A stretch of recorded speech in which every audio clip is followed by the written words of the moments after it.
Good morning and welcome to the CS-Sensei Cybersecurity Mentorship Program webinar. We meet Saturday mornings and the public is welcome. Everyone's welcome to this. No charge, no issues. So first things first, I wanted to do a little bit of time in sharing. How has your week been? Anything gone on that is noteworthy you want to share here? Anything? I'll go ahead and start. I passed the Certified in Cybersecurity this past Monday. And I want to do a presentation on it for CS-Sensei on May 6th. Right. Because I've also passed the Security Plus in the past.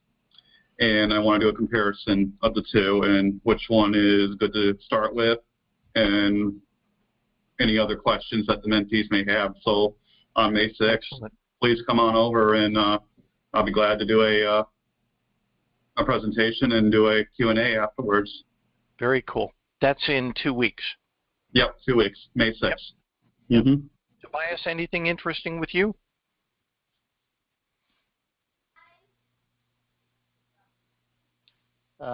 Actually, no. This week was rather routine for me. So, okay. Still working on some coursework that I'm doing, some intro to AI and machine learning that I'm enrolled in. But other than that, it was a pretty normal week for me for once, so it was good to have it. Yeah, really. Sometimes routine is restful and allows you to focus. Okay, well, let's see. This week, last Saturday I did a training over at the nearby country club. They've got a development over there and a country club with a great big clubhouse, and we had, I don't know, about 30, 40 people in it, where I talked about malicious emails and texts and what you can do to help catch them, identify them and prevent them. So that was a very helpful meeting. Everybody really enjoyed it, got great feedback, and that's mainly what I did. Again, I continue to talk up this program a lot. If nobody else talks about it, I will. It just seems to work that way, but that's all right. I enjoy doing this. Again, this program has been 3.5 years now in running every week, and we're starting to build some momentum. I did want to give some news about the U.S. Department of Labor. I am in discussions with the mentoring program manager at the U.S. Department of Labor. She is trying to schedule a meeting between me and her manager to see just where I fit in. But she also mentioned that the U.S. Department of Labor is under an executive order to beef up, if you will, for lack of a better term, the mentorship, not cybersecurity mentorship, but all mentorship programs at the 104 HBCUs, historically black colleges and universities nationwide. And the program manager, don't know if her boss agrees, but the program manager says, ooh, you'll fit right in. And I've already assured her that if she wants to sort of use me in her roadshow or during her webinars or whatever, I'll take leave and spend some time, just being there. Hi guys, I'm Scotty Ward from CyberSecurity Sensei. Here's a discussion about, the ethics or whatever. She's in the Department of Labor. I'm in the Department of Labor. We met through the Department of Labor, but it is not my job in Department of Labor to do cybersecurity or mentorship or anything like that. So it is an ethical thing to do for me to take leave, because it's not my job to do this. So I take leave, and sort of end up back at the Department of Labor as a civilian, if you will, and do my sharing or whatever in that manner. It's something just to remember that I am driven by, and I try and teach everyone on this team to be driven by, ethics. You do what's right, not always what's expedient, not always what is comfortable. You know, there have been times where I've had to admit that I messed up on things, and I'm happy to do so because I did. You know, like the time I shut down the Secretary of Defense's email server. Oops, but I did it. So it's just a way to help people understand that things go well and not so well in the course of your cybersecurity day, but through it all, you have to maintain that ethical high road. So that's what has gone on with us this week. Hey, Harminder, good morning. Have you anything to share this morning that's gone on with you, news-wise or training or testing? So, good morning. So, how you mentioned about you shut down the server. So, I have my best friend. He's also working in the same healthcare as a cybersecurity where I am working. We both are classmates, and I did not get a job in cybersecurity because of certification, and he have all kind of certification. He also mentioned his experience with me. He also shut down because some of the laptop is not a properly compliance or out of compliance, and they shut down the laptop because not matching the compliance to the directors and other teams. They are mad. They say, who you are? Why you send without permission us? Oh yeah, he has shared experience. Yes, they say they did not say they did not say him. They just send the email to the CEO. This Right. guy. So this guy shut down our computer. We are in between our work and we don't know. So then how he give the answer to them? He say, I did not shut down. This is we have an automatic system because we are using the different cybersecurity tools. If any tool find any trigger or something, they shut down by itself. So he's sharing me such kind of. He said, I don't care. I'm doing my job. If somebody have an issue, they have to be talk to my cybersecurity manager. And he said, I told my manager because I am doing my job. This is wrong. And the person who shut down he shut down the computer. Some is a director, some is a doctor, and some is a IT people manager too in the other department too. And they talk to his manager. His manager did not say anything because he's doing the right thing. So that's all. So that's I would like to share. He said it is not a easy. When you work this situation, you have, if you follow the ethics, sometimes you have challenges too. And if you shut down anybody midnight computer morning, they are not happy. They just freak out. That's it. Right. Yeah. Well, yeah, there's a very, very good share. Thank you, Harminder. This happens a lot where security and operational convenience clash. The main thing that we security personnel need to realize is we do sometimes have an impact on our customers and their ability to get the job done. So as we are designing the systems or the processes or the responses, we have to consider what would be the least hazardous, the least impact for our customers. For example, if the software shuts the laptop down, like you mentioned, if the software shuts the laptop down, how quickly can we get them a replacement laptop or something like that, so that yes, the security is maintained, but their operational impact is minimized. It's not just a case of taking your laptop away. It's a case of how do you do your job? Because again, you've got to balance. If you have processes in place that are so immediate and forceful that you have great security posture, but you are routinely stopping people from being able to do their work, that could cause issues. So you always have to think about, how do we do this with minimal impact to our customers? And again, it's a tightrope you have to walk. But like, for example, my wife had something that went on. She had, this was many years ago, she was in DOD, and something went on, and she had a thumb drive.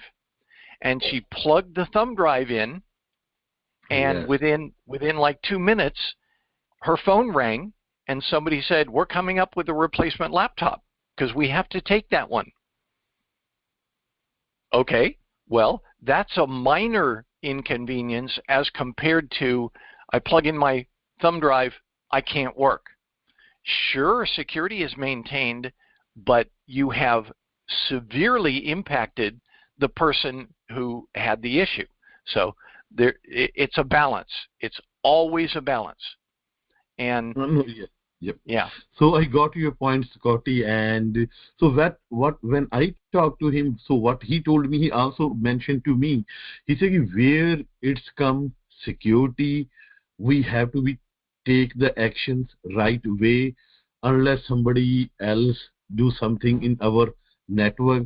So whenever he finds something or any trigger or any application, he coroutine the laptop right away, send the email to the person whose laptop is out of compliance, and he also send the email to his manager as well as the IT people.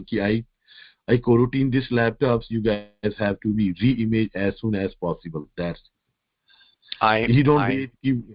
He don't wait. Tomorrow I can do, and today he said, where the security come, the same thing. When I get the call to change the password reset, I have to confirm the 4-digit of the social security. Sometime I know the person. I say, I know he's working in that department. He say, no. If anybody working remotely. So what I told him, I say, sometimes the people are very irritated. I am asking so many questions. What is the wrong? What application you are unable to log in when you are successful login last time, and did you reboot the computer? And the second I asked the 4-digit. I see sometimes people irritated. They say, we need a solution. We don't have such kind of time you are asking. So he said, no, you have to follow your all policies and procedure, do something, because the security is the main thing. He says, if something is happened, because it is a healthcare sector, you are responsible. Maybe you lose your job too. Right. That's it. That's he shared the experience. Yeah. Well, yes. Again, it's a tug of war each time, and security and operational efficiency rarely agree. So, just the important thing to remember is, even if you're doing everything right and you are so disruptive to operations, how is it that other people and other companies and other organizations are able to do this without being so disruptive? Maybe there's steps that are missing here, so I'm just saying. And by the way, when you are disrupting somebody and you say, I'm just doing my job, that doesn't help them feel any better when they can't do their job. So just, there's an impact there. And hopefully your management, whoever is above your cybersecurity manager, briefs everybody and tells them about this and says, if you guys are set up and you do this, this is what's going to happen. So it doesn't come as a surprise to them. Sometimes it's the surprise factor that you try and reduce, so that they're like, oh, I did it again, didn't I? Yes, you did. That's different than I can't work. It's like, I'm the one that caused this. So same situation, but the awareness could be the difference between somebody who's yelling nasty things about your mother, and somebody who's like, oh man, yeah, what can you do to help me get back to work as quick as possible? You become the helper in this person getting back to work rather than the factor that caused the obstruction. So they're the same issue, just the way you handle it can be a couple different approaches. Chris, any thoughts on that? Thank you, God. Tobias, thoughts? My unmute button was not working. It would be a great segue to one of the agenda points that we have about if your boss tells you to keep things quiet versus doing the right thing in the end. Right. That's this one. Data breaches and the ethics of reporting. Chris, do you want to share? Thank you, Harminder. Chris, do you want to share about that article that you...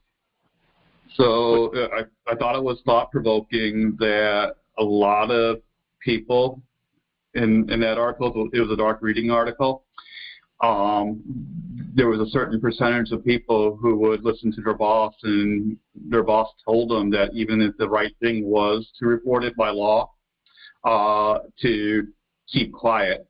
And it brought up a very great scenario and question that I'm presenting to everybody is, hey, you're that technician, you find that data breach, you found out that there was loss and there was exfiltration. What do you do? Do you listen to your boss that says, please keep it down and don't report it? Or do you go ahead and follow the rules and report it? And I'll go ahead and give the quick hints for you that you probably want to follow, you're hoping your organization has policies and procedures in place for a incident response. And one of the things I would tell CIOs and CISOs that if you have an incident response, a good one is a communication plan. Who says what, when, where, how, and why, and what exactly to do. Not everything should be call the police or call the CISA or call FBI. It should be a actual plan and system in place to say, oh, you see this, you found it, here's what you need to put in your report, and here who you need to send it to. We'll take care of it from there. Thank you very much. Right.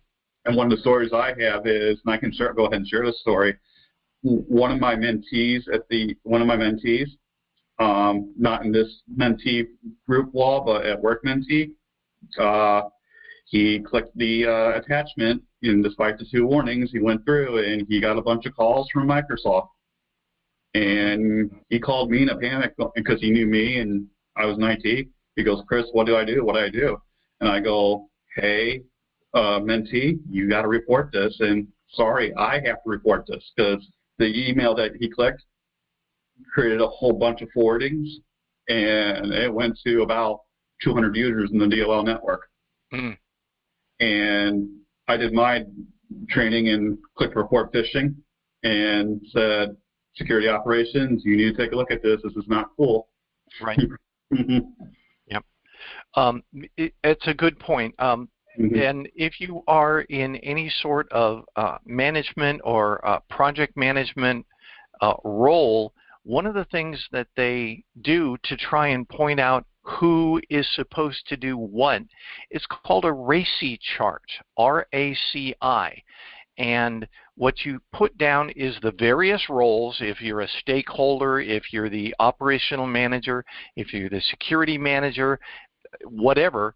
And then you say, in this instance, let's say we have a data breach, who is R, responsible for reporting it, who is A, accountable to ensure that it gets reported, who is C is I forgot. Yeah, Go ahead, Scotty. I forgot what the C is, and it's not in my Security Plus study guide. And then I is who is interested. In other words, like stakeholders that they want to know what is occurring. But the RACI chart, if you can put it together and say, if this occurs, this is who is responsible to report it. This is who is accountable to make sure it gets reported. And if it's not you, and if it's not your role, then you don't have to worry about it. They're not going to say, well, you didn't report it. what you do is you inform the person who is responsible. And then, sometimes you leave it up to their ethical decision, but you do your part that's listed in like that RACI chart. You know that you don't have to be the one that calls the police, unless in the instructions it says, first one who notices this calls the police.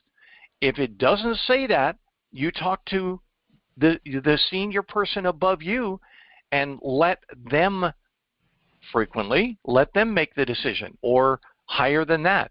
There's normally a reporting channel, and the reporting channel includes people above you. And there is within the RACI chart or written procedures, there should be this person or this role does the reporting. And if they've got the wrong person doing the reporting, they'll find out. And that person won't be doing it after a while. Maybe they'll promote you because you followed the instructions to the T. So again, sometimes you have to operate within your structure. And, like Edward Snowden had access to all sorts of information that he saw that he said, people should know about this. Okay, but was it his responsibility to leak this? Was it 200,000 documents or something that he leaked? No, and that's why, there's an open extradition order out for him. As soon as Russia and the U.S. sign a treaty, one of the first people they're going to extradite will be Edward Snowden, so he can come back and face, charges for breaking the law. So you've got to balance that. You've got to say, what are the legal requirements, legal responsibilities? What are the procedural requirements? And I'm not telling everybody the first time you see something to jump up and call the Washington Post. That is not what I'm saying. And sometimes that is not the appropriate thing to do. But there has to be a structure that allows for, like, whistleblowers. Somebody who says, this is not operating the way it's supposed to. It is not operating in the best manner for the American public who we serve, and, go from there. I see a pensive look on your face, Chris. C is consulting. Consulting. Yeah, somebody who's informed, or I'm sorry, consulted, they talk to them, informed, they just notify them. That's the right. two. Mm-hmm. Yeah. Cool. Okay, so RACI charts are a helpful way of doing it. Also written procedures. If you are somewhere that doesn't have written procedures, try and help write them. I remember many years ago, they did not have written procedures for the Freedom of Information Act at the Secretary of Defense. And so my buddy and I, Chris Frederick and I, wrote them. 52 pages of, I called it solid gold, because it talked about every possible conceivable instance for a FOIA request that would come through, and how to respond to it, and who was responsible, and where it went when it was done, and how it was to be formatted, etc. 52 pages of an SOP that said, do this, then do this, then do this, then do this. And handed it to the government and said, here's what we're going to do.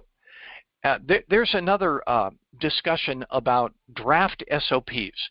SOP means Standard Operating Procedures. If you are in a particular organization or group and there's no procedures in writing, they just like train you or whatever. I don't know how they would do that. But if there's nothing in writing and you write it down and say, this is what I've been told, is this the way we're operating? Some people in the federal government specifically will say it's not an official SOP until I sign it. And at the moment, I'm not going to sign it. I've run into that frequently. In other words, they say, yeah, it looks pretty good, but I'm not going to sign it because then my name gets put onto it, and maybe we're missing something.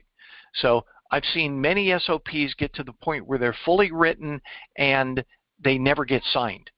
So what I do, as in this case I was the program manager, I would say, okay, if you don't sign it, I'm just advising you that this is what we're going to use until you do make a decision. In other words, we will operate on draft SOPs. In other words, we know what we're supposed to do. Even if you haven't fully agreed with it, you haven't told us any changes, so this is what we're going to use anyway. And I considered it fully acceptable to use draft SOPs because the alternative is word of mouth or call up, Jimmy and let him do it for you or whatever. No, let's figure it out so that everybody follows the same consistent process. So draft SOPs I have no issues with. I had, a lot of people are like, well, it's not an SOP yet. Okay, but it's in writing and it's better than what we had yesterday. So this is what we're using. And some of the bosses will ask, is there a process if an incident does occur? Right. And if the wrong answer is, we don't have a process. Right. They would want to see something. That's a process. Right. And old-fashioned IT, the old way of doing IT was, oh, let's call this guy because he knows. And people used to base their ability to stay in employment based on how much they knew. And of course, you can't fire this guy because he's the only one that knows how to make this whatever work. Well, these days, the organization is well aware that it's their risk to have a single point of failure. And I call it the turnip truck. If you are the only one that knows how to get something done, and you get hit by a turnip truck and you're in the hospital and can't do it, your organization has failed. Pure and simple. There should never be a single point of failure in whatever's done. I remember my government manager used to tell me an SOP, that his definition of a successful SOP is a piece of paper that shows how the uninitiated, somebody who knows nothing of the process, could, with proper authority and permissions, accomplish what's in that SOP with about an 80% accuracy or higher. In other words, it is written so well that the uninitiated can pick it up and still do it. If they have the proper permissions, they could do it. And he says about 80% of the time or higher, that is a good SOP. So, and this was the head of the Secretary of Defense Communications, which was responsible for IT. Smart man, senior level GS-15. I understood him implicitly, and that's how we wrote our SOPs. And it wasn't based on go call Fred. Not a good way of doing business, because Fred may, Fred may have a better offer and disappear. Then you're out of luck because you didn't write it down. So, yeah, good point. Okay, this is what I wanted to make sure that we spoke about, because this is a method that allows mentees to add to your experience in your resume. Frequently, entry-level mentees and applicants are struggling to be able to describe enough things that they do so that they look like they're a likely candidate, not just somebody off the street hey, I have my Security Plus, hire me. So this is my offer to you. I have input into several places where they have newsletters, and these customers are not technically savvy. Like I said, the country club I briefed last Saturday, I had an hour-long program where I taught them about malicious emails and stuff. I had a full slideshow going on, and when it was all done, they were like, wow, I never knew that. Wow, I'm going to go home and do that. You have handouts that say, here's what you can do. That's the most important thing. It's not just information. It's here's what you can do today to be more secure. That's what you want them to do. So whenever you're informing people, always end with steps you can take now so that they can immediately become more safe or more secure. So write articles. You guys saw the 2 articles that I, glommed together. If you have something, I don't know, multi-factor authentication, that's a good one. I'm going to start teaching that one pretty soon if nobody writes an article on it. Also, this article can be used anywhere.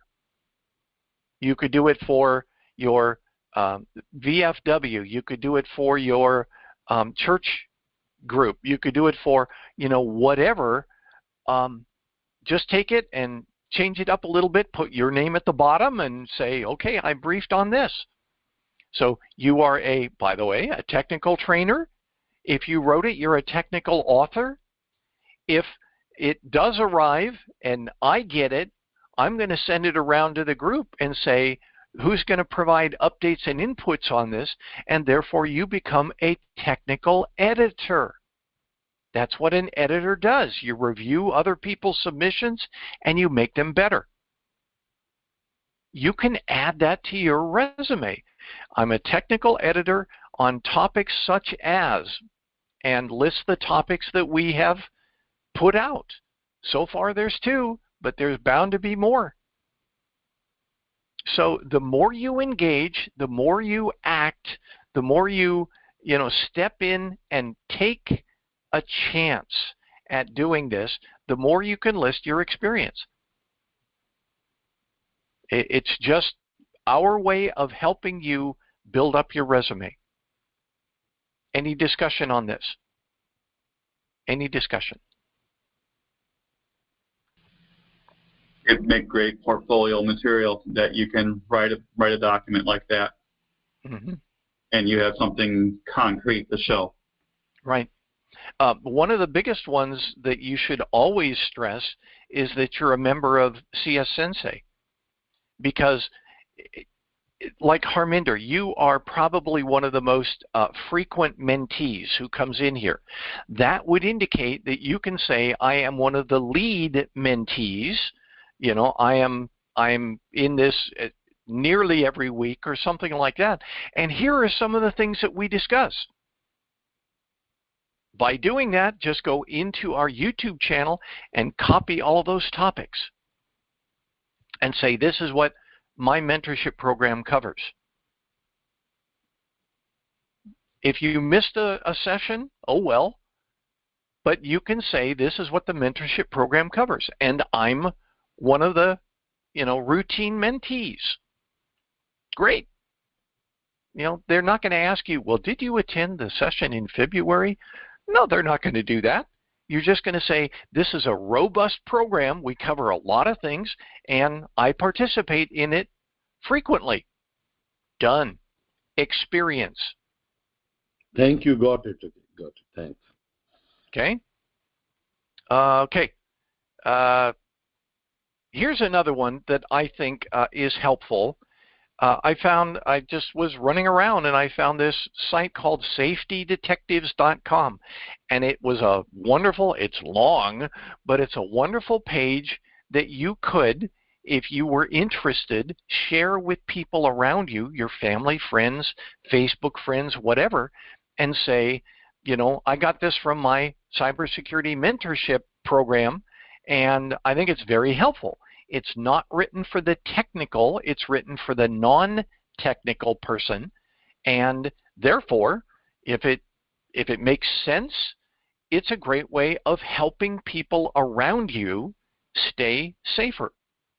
And then, like I said, when you make yourself known as somebody who is doing this, I'm a cybersecurity mentee, here's what we learned in our mentorship, and you forward it to them, then they now begin to trust you because this stuff's readable. It's not techno jargon. If they need a dictionary just to read it, they're going to get bored. And it's got pictures, and it keeps you engaged. If you forward that, then they now look and say, well, you are my resident expert. So they'll contact you and say, hey, I got this. What do you think? Guess what? You're now consulting for cybersecurity matters. All of it, you should expect to step into that role and operate to the level you're able. People will start to trust you. And I will tell you, sometimes your job offer does not come through a USA Jobs or a vacancy announcement or something. It comes from somebody, that says, hey, aren't you doing this? Why don't you come and apply for this position? Because you put yourself out there first, and then they acted on that. And that could end up being your source of either hiring or promotion. My organization, I'm not in the cybersecurity group, but I've had my boss on several occasions say, Scotty, you are so interested in this. You cover this so much. You know so much about it. Why don't you move over to the cybersecurity division or directorate? And I'm like, no, it's not in the cards at the moment for me to do that. So, but the offer was there. Like, you should do this. Recommendations, referrals, they're all going to happen, but they have to know about you first. So tell them, this is one easy way to do it. Find something, look at it and say, this would be really good to send out. And then share it with others. Hey, might help you. It might be elementary to you, but I'm sharing it because I think it may help. And off you go. You didn't write it, you just forwarded it. But remember, we also talk about our homework assignment, where you identify news, current topics, you identify something in entertainment, and you identify cybersecurity resources that are there for you to share. All three of those, you'll start doing that naturally.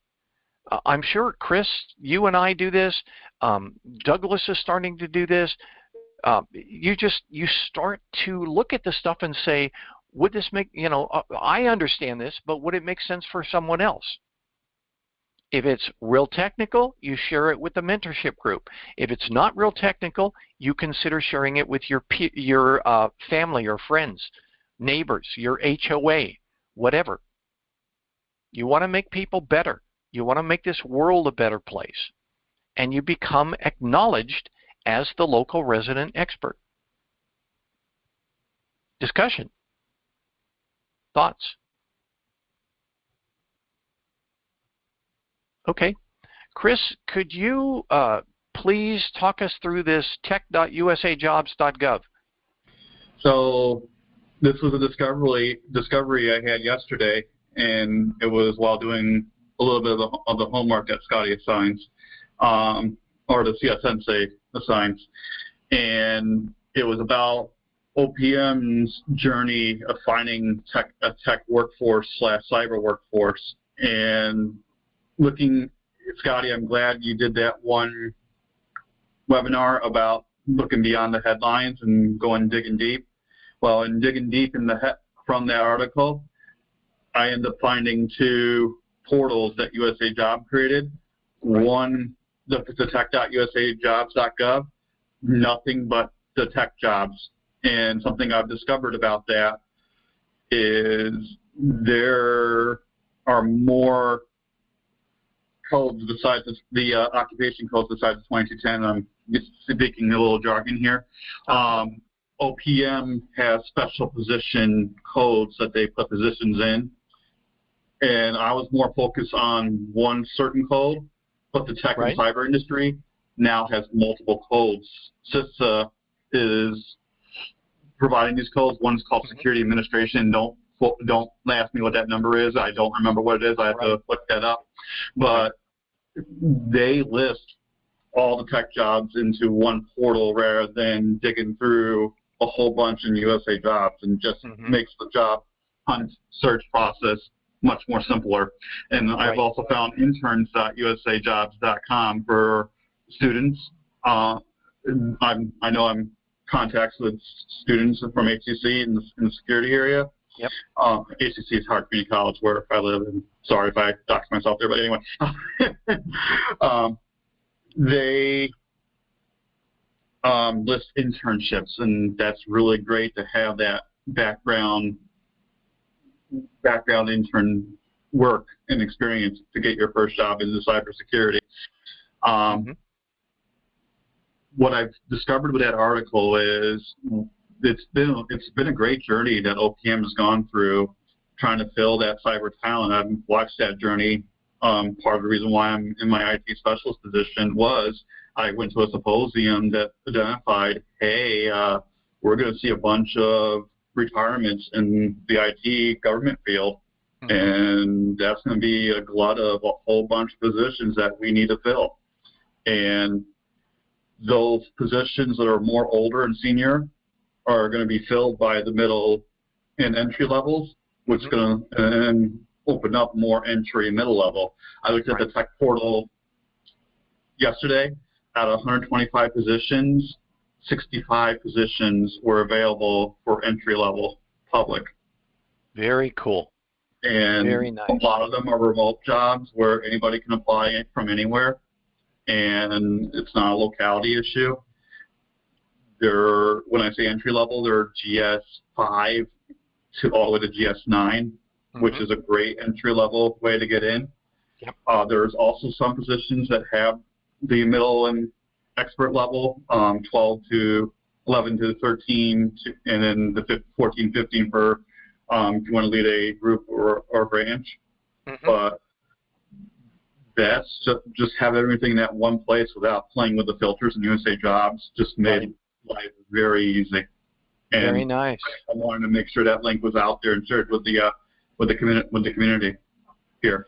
So is it intern or interns? You recall? I think it's intern.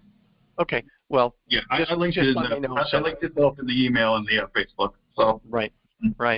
So very cool. That is this points out why the cybersecurity career field is such a great career field to get into today and tomorrow. And Chris mentioned it. Look, folks, I'm 65 years old. I should be out sunning myself on the patio, retired, but I enjoy doing this so much. One of these days I'm going to retire, but the point is made that the workforce in the what used to be called information management is getting older, and they're starting to retire. And these are the senior people that are retiring, that are leaving, that are like, okay, I'm done. I've done my time. Now I'm going to go live in Michigan or whatever. And that means that, like Chris was pointing out, there's going to be lots of management level vacancies opening up, which is going to shift the mid-level into management, and it's going to leave the entry level stuff empty. And the federal government figured this out years ago. That's why they have started to pay so much money for all of these colleges and universities to establish cybersecurity degree programs. They didn't just do it for fun. The federal government is pushing them into doing this because they know that we're going to be short on people when the old dogs like me all retire. It's going to happen. Plus, the program itself is growing. It's becoming more complex. There are more processes and tools. People are becoming more and more interconnected. So the need for this is absolutely great, and it's going to get greater when the old folks retire. So this is the time to get in, and you can, if you apply yourself, grow very quickly within the field. Very quickly. My real quick story is I do a lot of hunting in the USA Jobs area, and I found one position in the GS-13. Usually I glean the skills and say, "Hope this is what they look for at 13. Great, wonderful." One of the boxes say we are limited to 100 applicants. Once you get to application 100, we're closing this request no matter what the closure date is. Yep. So I watched this job position, and it had a closure date of, let's say, July 8th, 2021. And I said, okay, this looks cool. I think it's going to close quickly, and I won't see it on my list anymore. Well, closer to the closure date, I said, well, wait a minute, July 7th, why is it still there? I don't think they're getting enough applicants. And then July 8th comes along, and then boom, it closes because that's the closure date. And I go, wow, they're not finding enough people, or people are not even applying to this position. So either A, they're not getting enough. Actually, no, it's not just A. They're not getting enough people to apply for that position. Yep. Good point. Good point. And that is another reason Chris mentioned, and I've seen it in a number of our announcements recently. You saw the one that had the interns.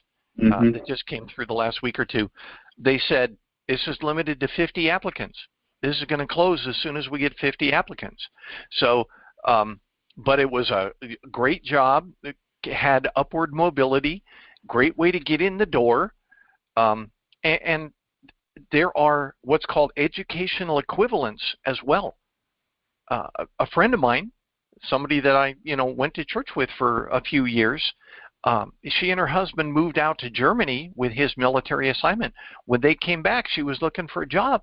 And I said, well, here's a vacancy where you can get in at the GS-9 level because you have a master's degree.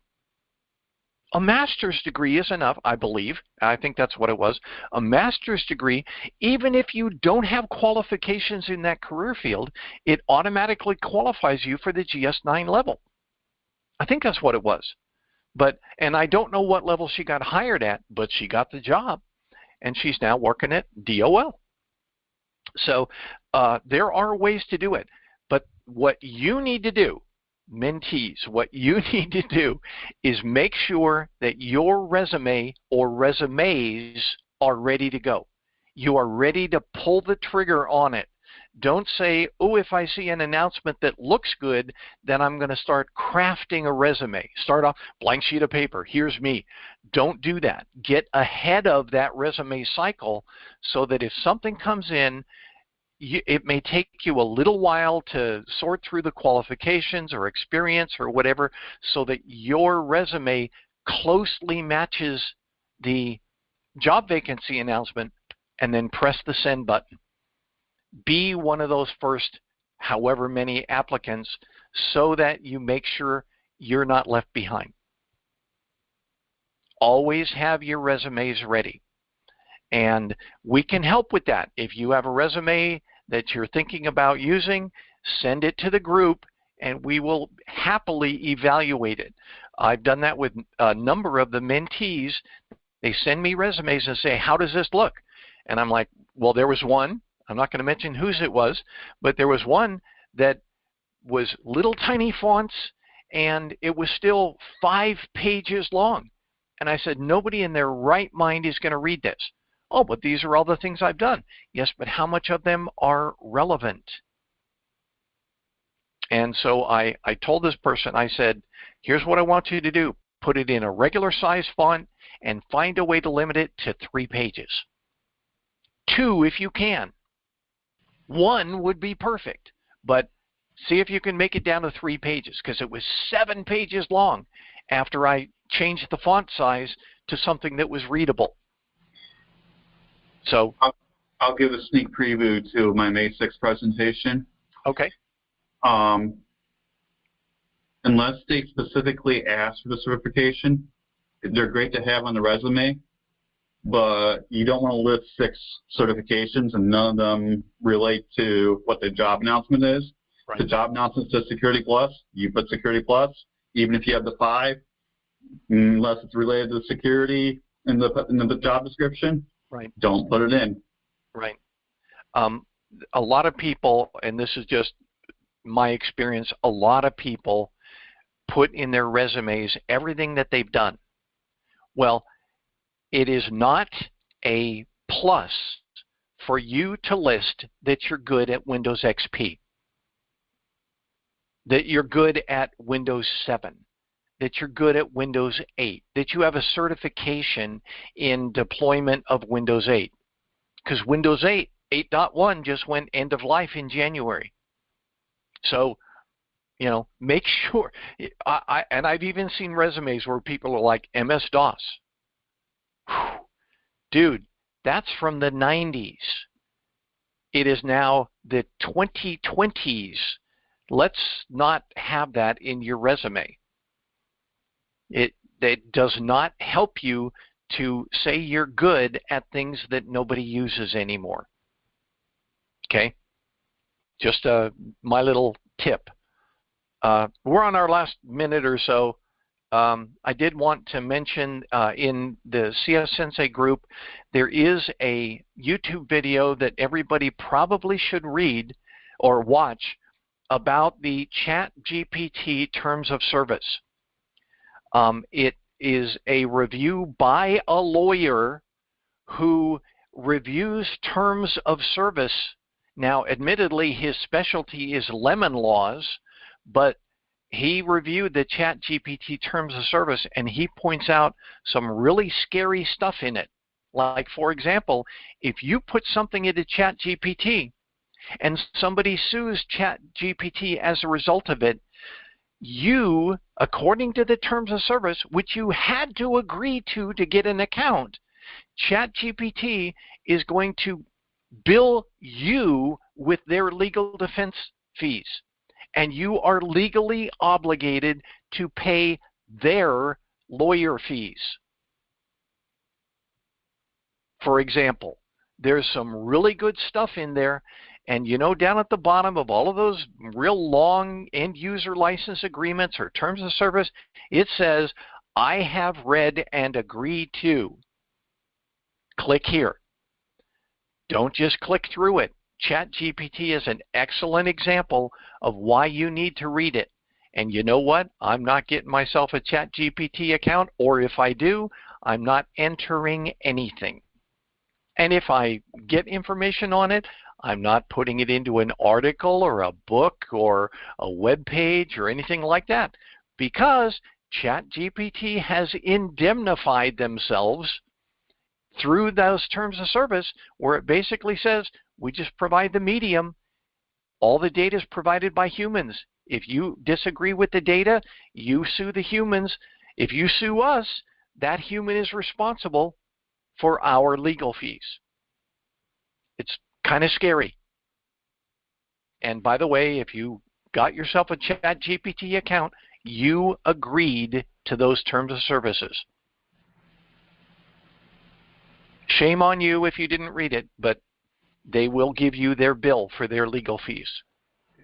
It's not just ChatGPT either. Let's go to like a very innocent software like Monday.com. Project management software that everybody loves and it's easy to use, and ooh, we can add teams to it. Then you realize that if you read the end user agreement, the data you put in, you have to secure that data on your own. So if you put in something that you do not mean to put in, that's available to anybody in those servers. Those servers could be located just about anywhere in the world. Right. And this is getting very interesting from a asset management standpoint, where I work, because, hey, who has the accounts? Do we look at it from a system level? Do we look at it from an individual level? What's the guiding policy? And the answer for us is FedRAMP, which is a cloud certification group. But from a person who does not work for the government and from the mentee level or the user level, you're thinking, oh, great, wonderful. This is a nice software that can do my projects. But what data are you putting in that's going to concern us and bother us as an organization and agency in the end? That's the ultimate risk question that I have to the users. So be very careful when you use these apps. That's not to scare and paranoid everybody, but that's something you need to think about. It's the balance. It's the balance again. I call it the tug of war. Operational. If it's efficient and secure, then great. But if it's efficient and not secure, everybody needs to be aware of it before they start trying to use it. And that's usually someone's job that actually researches those things. So anyway, the video is a good one. The YouTube video, I learned a lot. And again, it's coming from a lawyer, so I trust it implicitly. And, he walks you through the scenarios. So suppose then this is what's going to happen. Why? Because they put it in writing. And you agreed to it when you clicked on that when you started your account. So just there's a reason why they have that, and it's not just to annoy you. It's to save themselves. So yeah, always read those. Always read them. Anything else, guys? We're all done. Time's up. Real quick, don't be afraid to look around the state workforce offices, and that's the dot that I have about the Earn Maryland. You never know what they're going to offer for reskillers who have zero experience with IT and cyber. I found a couple while helping a mentee who's probably going to join later. And some of them are upwards of $20,000 of certifications that the state will pay for. So don't be afraid to knock on the workforce door saying, hey, I hear companies are looking for cyber people. I'm interested. I have no experience, but I'm willing to take the reskill project that you guys are doing, and I'll apply for it. So that's an option there. Yep. Everybody wins. Very cool. Thanks.